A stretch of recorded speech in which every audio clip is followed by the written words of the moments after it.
कर दूं, लेकिन ये भी कह दूं कि जिन लोगों ने इतने दिनों बंद रखा उनको सजा भी मिलनी चाहिए।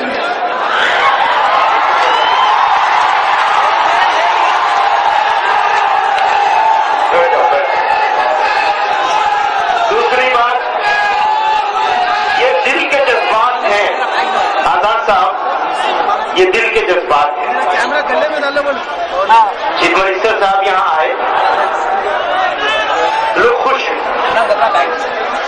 दोनों के बीच में, इस पब्लिक के बीच में और चीफ मिनिस्टर साहब के बीच में एक स्पेशल कनेक्शन है, रिश्ता है। इंडियन नेशनल कांग्रेस के बीच में भी आजादी से पहले और जमीयत उलमा के बीच में एक रिश्ता था। जमीयत उलमा ने वो रिश्ता निभाया, इंडियन नेशनल कांग्रेस उस तरह नहीं निभा पाई।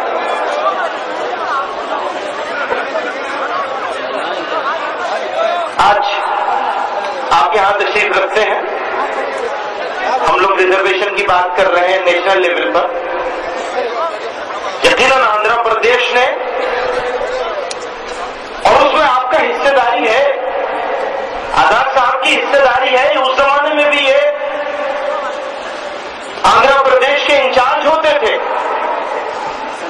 और सोनिया जी से इन्होंने वादा करवाया था जमीयत के डेलीगेशन के सामने, भाई स्टैंड, और फिर उस वादे को पूरा करवाया राजशेखर रेड्डी साहब से। ये गुलाम नबी आजाद साहब का बड़ा हिस्सा है इसमें, इनके लिए सबसे जारिया होगा ये इंशाअल्लाह, सिर्फ दुनिया की बात नहीं है ये। पर काम अभी अधूरा है आजाद साहब, अधूरा। आप जमीयत उलमा के कहने से नहीं, बल्कि आप खुद मुसलमानों को रिजर्वेशन दिया जाए इस बात के नंबरदार हैं। मैं गवाह हूं इस बात का।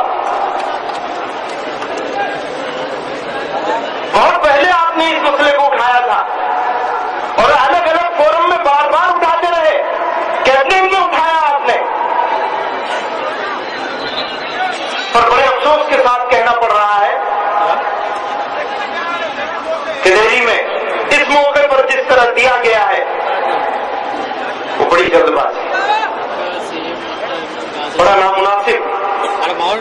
और आंध्र में आपने आज देख लिया कि कोर्ट ने उसके ऊपर इंटरिम वो दे दिया है, इसने दे दिया आंध्र कोर्ट ने, हाई कोर्ट ने, आपके दिल्ली के किए हुए काम को। आखिर इलेक्शन ही तो क्यों चुन लिया गया था। तो मैं फिर भी, क्योंकि मेहमान मुहतरम है और बहुत सारे इश्यूज ये बार बार उठाते रहे हैं, मैं गुलाम नबी आजाद साहब को तवज्जो दिलाने के लिए बीच में साथियों के इसरार पे खड़ा हो गया। मेरा तो बात हो चुकी है, मैं पुराना हो चुका हूं, अब आप नए नए हैं, आप तशरीफ लाए और अपनी जो सिर्फ जो कारगुजारियां हैं मरकजी हुकूमत की भी यकीनन आप बताएंगे, लेकिन मिनिस्ट्री ऑफ माइनॉरिटीज अफेयर्स ने जो कारगुजारियां बयान की है, खुदा के लिए वो कारगुजारियां मत बताइएगा। एक तो काम हुआ है बस कि स्कॉलरशिप दी गई है पूरे मुल्क में, इसके अलावा कोई काम नहीं हुआ है। इवन जो कांग्रेस रूल्ड स्टेट है, आंध्र की बात नहीं करता, कांग्रेस रूल्ड स्टेट जो है मुल्क भर की, उनमें कोई काम नहीं हुआ है जो मरकज से माइनॉरिटीज अफेयर्स मिनिस्ट्री से के थ्रू या जो माइनॉरिटीज के नाम पर जितनी भी स्कीम्स है, चाहे मल्टी सेक्टोरियल स्कीम हो, फलाओ, वो सारे फंड या तो वापस जाते हैं या दूसरी जगह यूटिलाइज हुए, उनका ठीक से यूटिलाइजेशन नहीं हुआ है, चाहे वो महाराष्ट्र हो चाहे वो दूसरे स्टेट हो। खुशकिस्मती की बात है कि आप फिर दोबारा आंध्र प्रदेश के इंचार्ज हैं, आंध्र में अच्छा काम हो रहा है, तो इसके लिए मुबारकबाद जरूर दी जा सकती है। लेकिन आपसे सिर्फ आंध्र के लिए उम्मीदवार नहीं हम,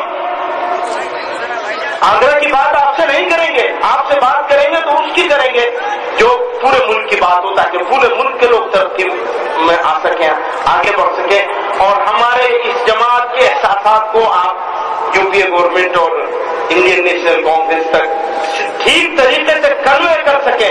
ऐसा न हो कि सो कॉल्ड ऑर्गेनाइजेशंस के चक्कर में आकर हर बात इधर से उधर और मुसलमानों को बैलेंस करने के